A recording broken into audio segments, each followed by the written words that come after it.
Ano? Malakas yung pagbatok. Gumanyan ng ulo eh. Malakas yung pagbatok. Nako, viral ho ngayon sa mundo ng social media itong si Congressman Richard Gomez doon sa ginawa niyang pagsapok sa presidente ng Philippine Fencing Association na si Rene Gacuma. Pwede naman kung maidadaan yan sa malumanay na pag-uusap, dapat idinaan mo na lang doon. Di mo na sinapok. Ito naman. Ano ka pa naman, congressman ka, diba? Dapat magpakita kayo ng kagalang-galang. Yan kayo, diba? Yan yung mga congressman. Diba? Hindi naman kriminal yan. Hindi naman drugista. Hindi naman gumagawa ng illegal. Hindi naman illegalista. Diba? Hindi naman ng kidnap, hindi naman gumagamit ng illegal na droga. Ba't mo naman sinapok? Doon foul yung ginawa na yun. Kumbaga sa fencing, foul yung ginawa na yun. Itong si Congressman Richard Gomez. Kung bago lang ako kayo sa page update, isang like at isang subscribe. Masaya na ho tayo dyan sa mga gusto sumali sa ating community. Yung join button nandyan lang ho sa baba. Wala akong kawala. Itong si Congressman Richard Gomez doon sa ginawa niyang pagsapok dito kay Rene Gacuma, presidente ng Philippine Fencing Association. Panoorin ho natin itong CCTV footage. Ayan ho. Nako po, mainit talaga. Hindi kasi buo tong video eh. Hindi natin alam kung ano ang pinag-uusapan nila nung nandito pa sila. Yan, nung nandito pa yan. Ayan, tingnan yan dyan ha. Ayan. Sinatukan o. Inonyatan eh. Walang yan ha. Ano mo ba? Kung Richard Gomez naman, sport lang yan. Sport, dapat sport ka. Huwag kang mapipikon. Diba, huwag yung tipong meron ka lang sigurong hindi gusto sa sinabi niya. Pero itong si Mr. Rene Gacuma, malamang sa malamang, hindi naman niya pinagbuhatan ng kamay itong si Richard Gomez. Ang problema dito pa, tumama ka eh. Kahit ano sabihin mo, ikaw ang unang bumiray ka nga. Pamira, hindi naman yan, mandurukot tapos nahuli mo sa gilid ng kalye tapos okay lang, batukan mo eh. Pero bawal pa rin kasi congressman ka, pwede mo naman pabatok yung kani-kani. Batukan mo nga yung sa beses, para sa akin lang yung mandurukot yan. Brad, presidente yan ng Philippine Fencing Association. Kung ano man ang hindi nyo napagkasunduan, hindi natin alam yung behind the scene dito sa konfrontasyon na to. Pero ang atin dito, mali yung ginawa nitong si Congressman Richard Gomez. Una sa lahat, nakatalikod yung mama eh, nakatalikod eh. Sabay kamot na lang niya, makati siguro yung ginawa ni Richard Gomez sa kanya, yan o. Nakatalikod eh. Ito magkasagulan siguro. Sport din kasi ni Goma yan, yung fencing na yan. Ngayon, pakinggan nun natin ang mga punto de vista. Ito, i-post ko dito doon sa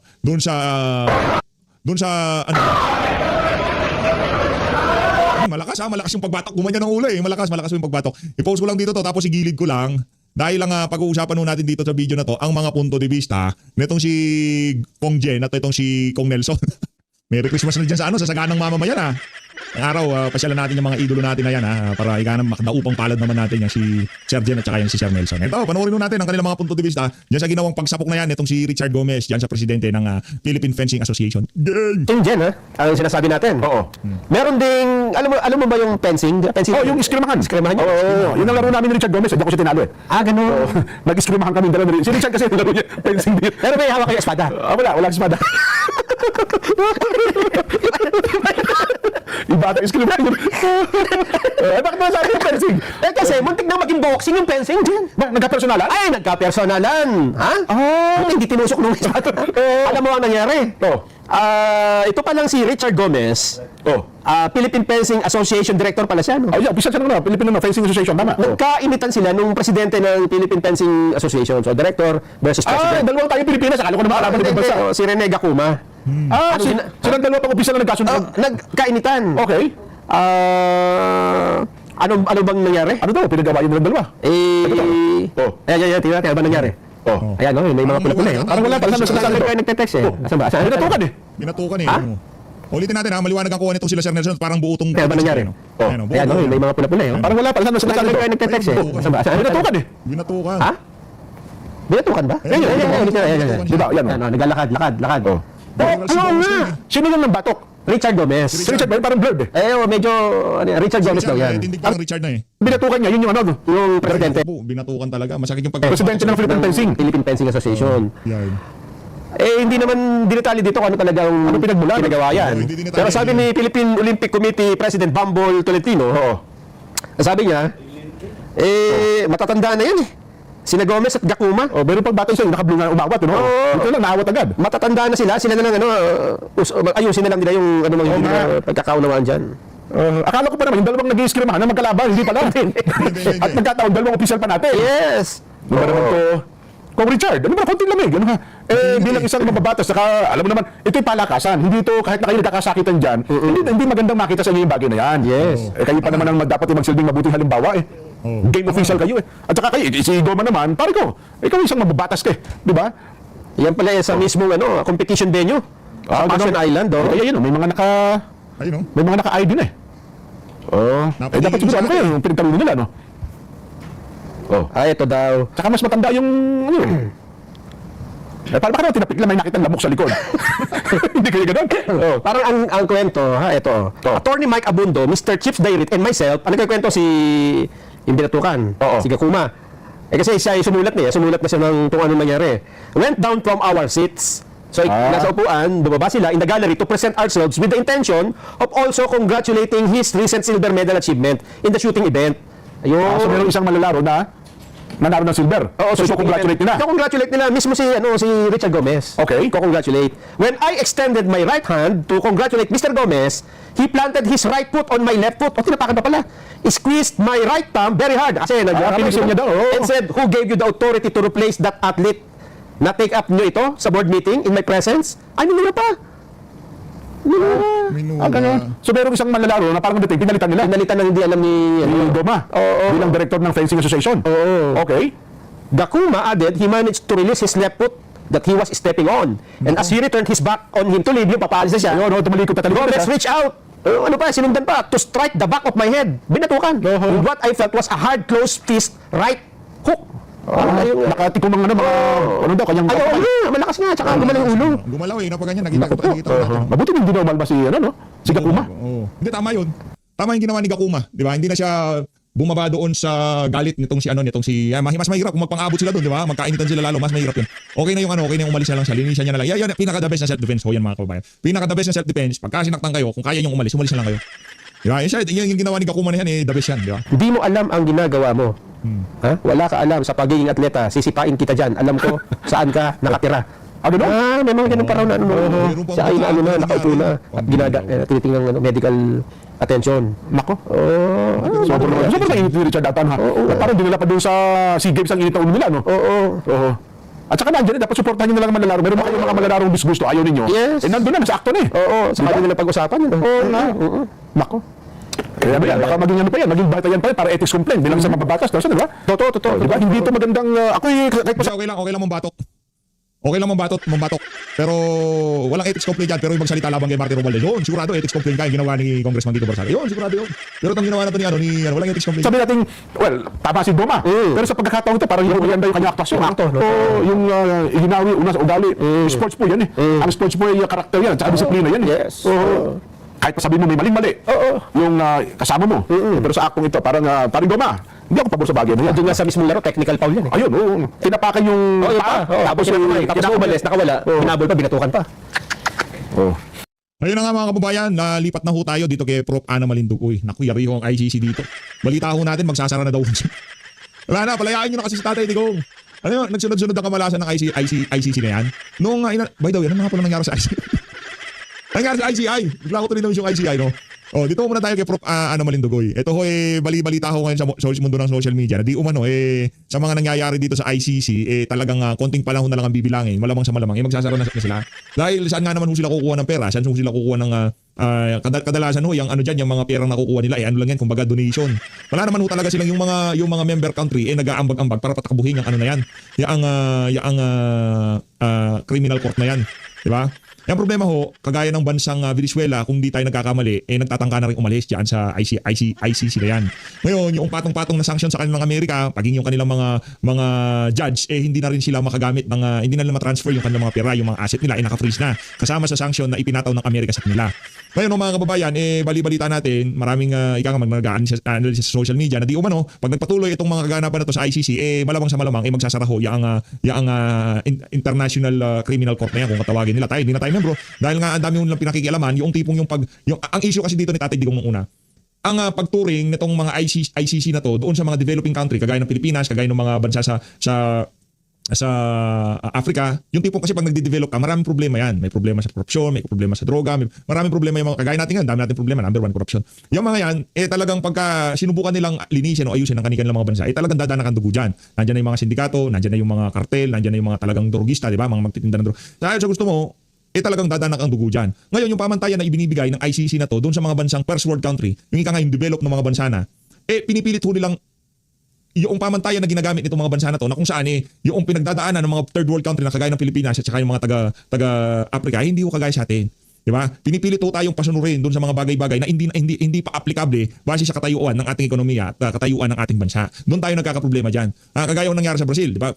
Tingnan niyo naman, napakarami din ho nagreporta dahil napakalala ng kanilang problema sa illegal na droga. Ngayon, papasok bigla ang ICC diyan, papasok sa eksena, magbibida-bidahan sila. Dapat hindi ganyan, human rights kayo diyan. Wala namang kinikilalang human rights sa mga illegalista na yan.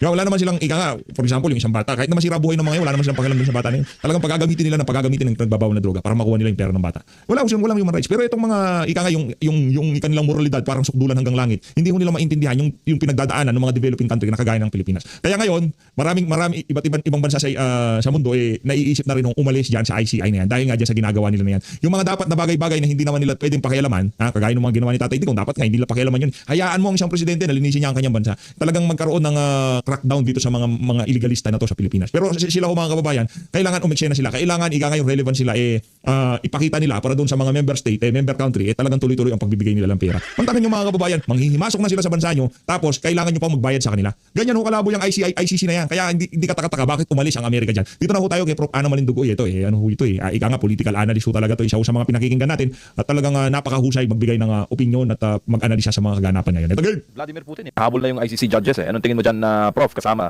na imbestigahan dahil po sa mga issue ng sexual abuse? O hindi lang ang Russia actually ang may ruling na aarestuhin nila ang ilan or one of those ICC judges, at even I think the United States mayroon silang imposed na sanctions sa ilang ICC judges.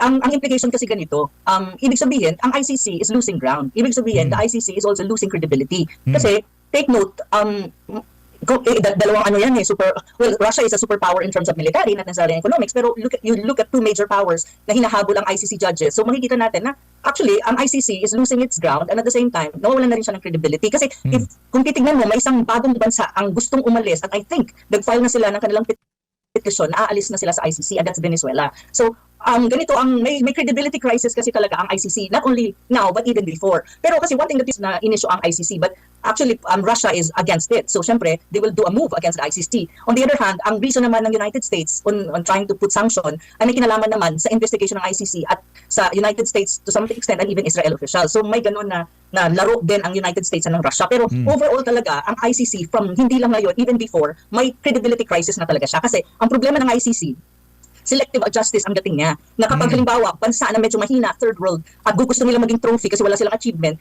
kaya nilang, alam mo yun, pilipitin, katulad ng case ni Tatay Digong, ni former President Rodrigo Wang Arestohen. So, in that alone, may credibility crisis talaga ang ICC. Actually, ang tingin ko nga, Admar at saka at MJ, yung kaso ni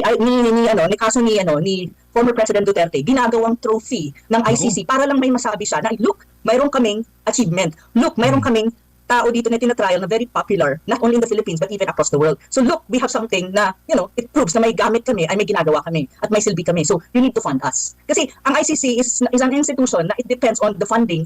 I think coming from the member states, and even I think one of the malaking pumupondo dyan before, I'm not sure under Trump, I have to double check, I think hindi na pumupondo ang United States sa ICC kasi may mga sanctions na nga. So ganun yun. Kaya from before and until now, talagang may credibility crisis siya. Kasi maraming bansa actually ang ngayon, nag-iisip na umalis na sa ICC. The more na mawawalan ng member states ng ICC, the more na mawawalan na yan ng credibility, and at the same time, in a matter of time, baka nga ma-dissolve pa yan if wala na talaga kung isa-isang mag-aalisan ang member states niya. Pero one thing that you have to remember, ICC is well supported from the side of the Western Europe. Western Europe, kasi ang Western Europe, liberal democracy yan and they pride themselves na they are the bastion of human rights. Though marami rin silang human rights atrocities na hindi nila naiintindihan na sila din actually, in history, marami silang nagawang human rights violation. Pero yung ICC na yan ng mga Western European countries. Though United States not anymore very happy with ICC. So ganun yung ganun yung dynamics dyan. So ako, pero at the end of the day, we should not be, ang ko lang dyan, caveat ko lang, parang reminder lang sa ating mga kababayan, at caveat din, na even though may ganitong sitwasyon ng ICC na, may sanction coming from the United States, may sanction on the part of Russia,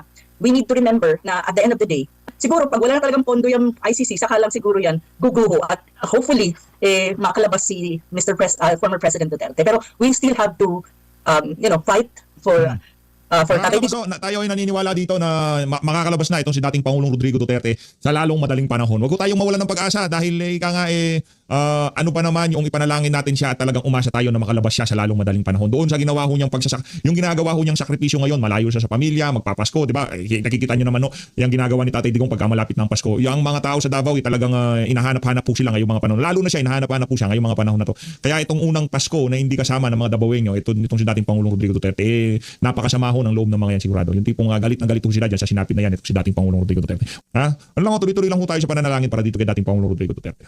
And we still have to continue the advocacy na sana mapalabas na siya at gawan ng paraan at kung malegal na paraan ba yan or international campaign na si Tatay Digong ay makalabas ng ICC sa lalong madaling panahon kasi matanda na po siya. Opo, maraming salamat po, Prof. Last topic lang, bago lang natin napapasukin si Attorney Harry Roque. Ano tingin nyo dito sa bagong ambassador ng China to the Philippines, Ambassador Jing Quan, na matagal pala ito nagsilbi sa US? He spent 20 years of his diplomatic career sa US at naging Deputy Chief of Mission ng China sa Washington. So, malalim ito, ma'am, sa US tactics at US operations. At siyang ipinadala dito sa Pilipinas. Maganda ang tanong ng MJ talaga. Maganda ang tanong. Bakit nga ba siya ang pinadala? When in fact, actually, to be very frank, hindi siya masyadong acquainted sa politics ng Pilipinas, I think, but he will learn because he is the new ambassador to China. And on the other hand, ang expertise talaga niyan is US, United States, and you know, ang Philippine the dynamics ng United States, both politics-wise and even international relation-wise, and of course US-China relation, kasi matagal nga yan sa United States. So ngayon, pero magaling yan, very seasoned ambassador, very seasoned na diplomat. I think mabait, ang alam ko mabait siya, very kind but very firm. And medyo mas may malalim ang experience niyan when you talk about diplomatic experience. So ngayon, ang magandang tanong mo, MJ, bakit nga ba ang isang US-China expert at US expert ang pinadala sa Pilipinas at hindi ang isang possible ambassador na mas may orientation sa Pilipinas at mas oriented sa Asia Pacific? Kasi ang United States is North America. It's not part of Asia Pacific actually. So bakit nga ba ganun?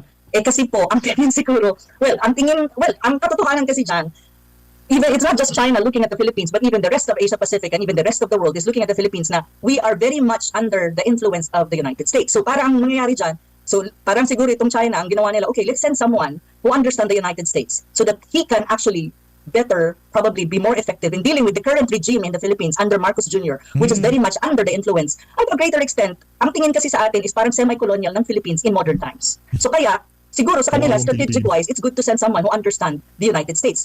It's more like, let's talk directly with the patron of BBM rather than to BBM.